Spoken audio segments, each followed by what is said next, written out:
Hello again, everybody, and welcome to another edition of Inside Burrell Football. Well, this is Mike Pavlik. Mike Choma will be along later. We'll have a couple of players with us, and of course, Coach Dom Girardi. Bucks had a tough one last Friday night in Derry, falling to 1-3, losing to the Trojans 13-7. Again, last-minute game. Derry scored the winning touchdown. Doherty scored it with just a little over a minute to go. The Bucks won the previous week against Mount Pleasant with just over a minute to go. So you can see these games are coming down to the end.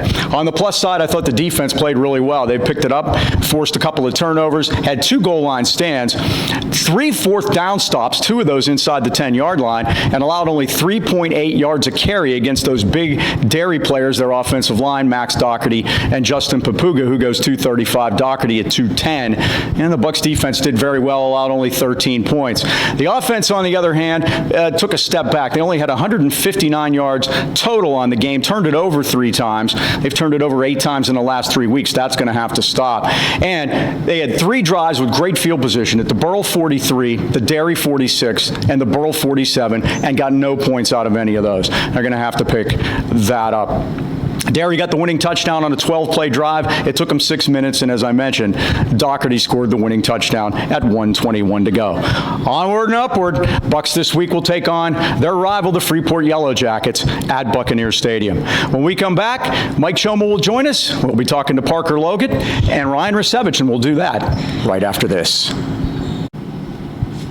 Joined by Parker Logut, senior wideout. Parker, unfortunately, you didn't start the year with us. You were injured. What was that about? Yes, sir. So I got injured, the scrimmage against each other, really, before our first scrimmage, and I got a high ankle sprain. I was out for 4 weeks, and it was pretty tough coming back from it. And again, speaking of tough, you're a senior. You don't play the first 3 games. How tough was it on the sidelines for you? Oh, it was devastating. I was doing everything I could to try and help with the team, getting the guys rowdy on the sideline, and just trying to be up for my teammates.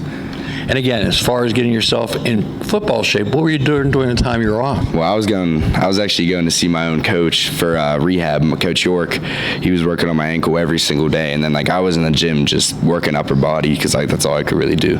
And those high ankle sprains are a lot tougher than the lower ones. What does that basically involve? It was painful, just walking in general, no pressure on it. I was on crutches for the first week, so it was pretty hard coming back. Well, you did it, and you did it in style. You had 3 catches your first week back, and again, 10-yard average. And again, as far as, getting out there and getting involved, Antonio Perkins, your quarterback, you guys seem to have a little chemistry.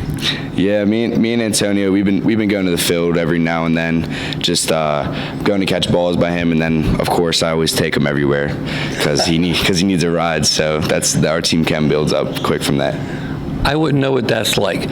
By the way, you have different types of receivers, X, Y, or Z. Which one are you? I'm a Z wide receiver. What does a Z guy do? I'm a slot guy, and basically I run a lot of routes.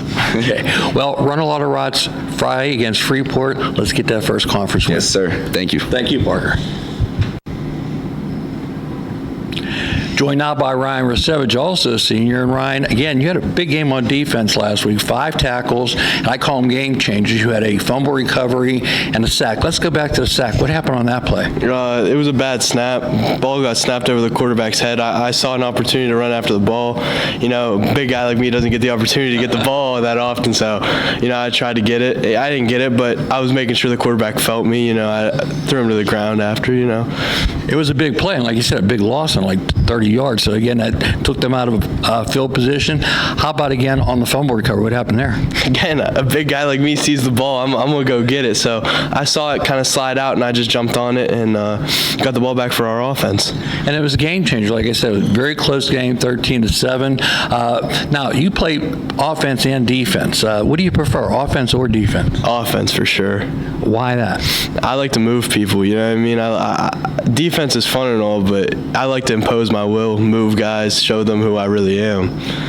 You are the first guy to pick offense. Most guys are defense, so I'm glad to hear we have somebody that enjoys to play in the offensive side of the ball.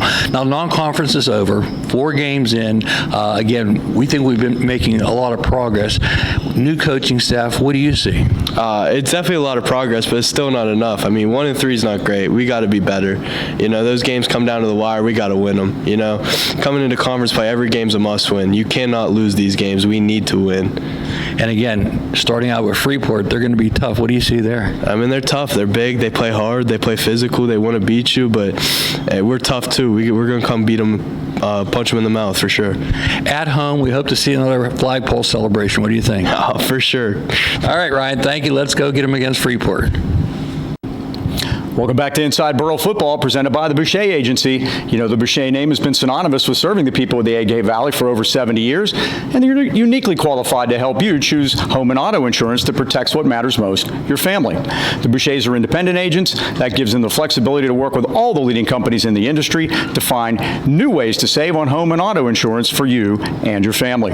Call your hometown independent insurance agents, John and Nick Boucher, 724-224-4300, and choose the coverage that's right for your family. And as always, the Natrona Heights office is open Saturdays for your convenience. Remember, in the AK Valley, you're in good hands with the Boucher Agency on your side. And now, it's time for our trivia question. And since we have a Burrell-Freeport game this week, you may know that back in 1967 and 68, Burrell and Freeport played each other in the WPIAL championship game 2 consecutive years.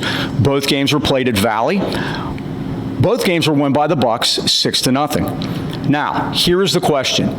Who were the coaches in those 2 games? The coach for Freeport and the coach for Burrell. Pretty easy, maybe. We're going to start making these a little harder, everybody. So that'll be that. All right, when we come back, Mike Choma will be standing by with Coach Dom Girardi for his weekly visit right after this. All right, joined by Coach Dom Girardi. Coach, tough one last week, got down there at Derry. Again, we had the chance. What was your take? Yeah, we knew it would be a good, hard-fought game. Derry's a good football team, so I'm proud of the way the kids battled. Obviously, we needed a few more plays to go our way, but that's part of the growth process and the maturing process. But the positive takeaways: they fought hard right down to the wire. So I'm happy about that. Obviously, like a different outcome, but just keep moving forward. And you told me they were big. We didn't appreciate how big they were until we got to those running backs were enormous, and our kids stood there and battled with them. And what I kind of liked about the fact when we lost the game, the mindset, the coaches were upset, the kids were upset, and I think that's part of it. No moral victories. You guys are here to win. How have you instilled that in them? Yeah, well, I told them you got to let the hurt in. You have to use that and use that emotion to fuel you moving forward. So there's a lot of different things that can get a young man ready for a football game on a Friday night, and there's a lot of great things like playing in front of your community and playing with your brothers. But feeling the sting of a prior loss and having that motivate you to work hard can and should be one of them. So I'm glad that they have let the sting in a little bit. And I think it's very important too.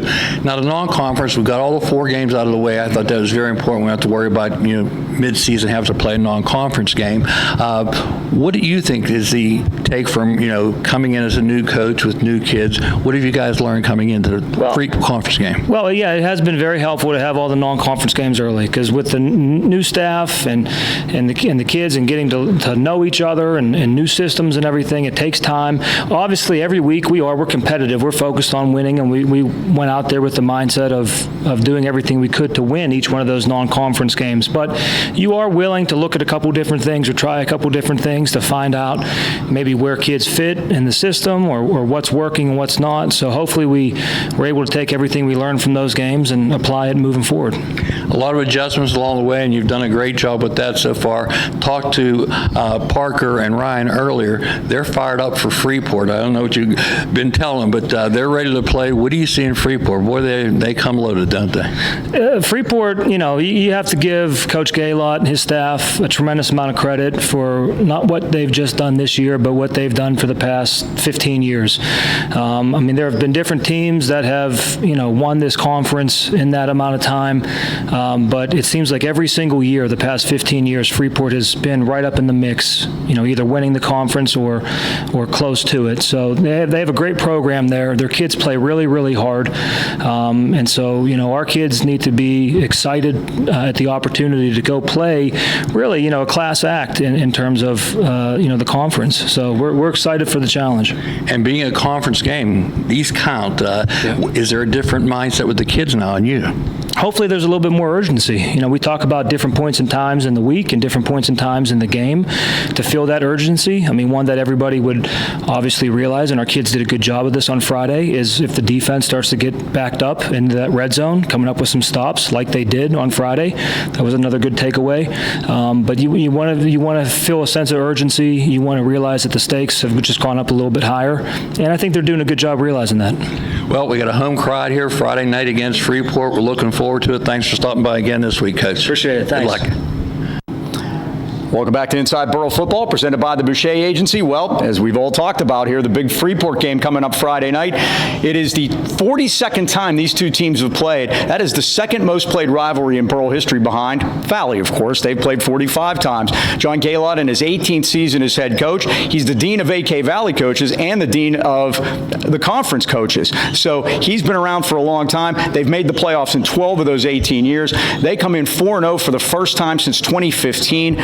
They only lost 5 seniors off of last year's 8-4 playoff team, where they won a playoff game and then were knocked out by Central Valley. And they are rolling. They are averaging 50 points a game in their last 3 games.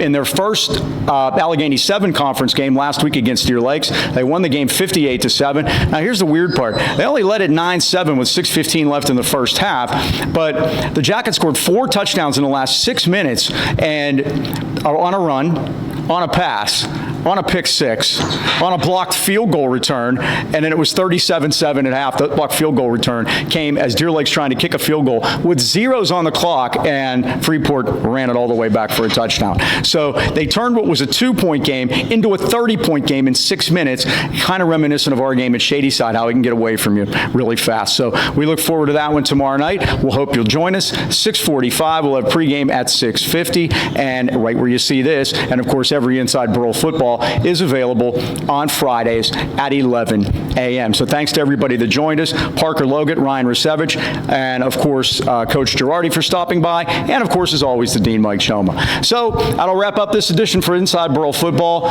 For Mike Choma, this is Mike Pavlik saying thanks for watching, and until next week, so long everybody.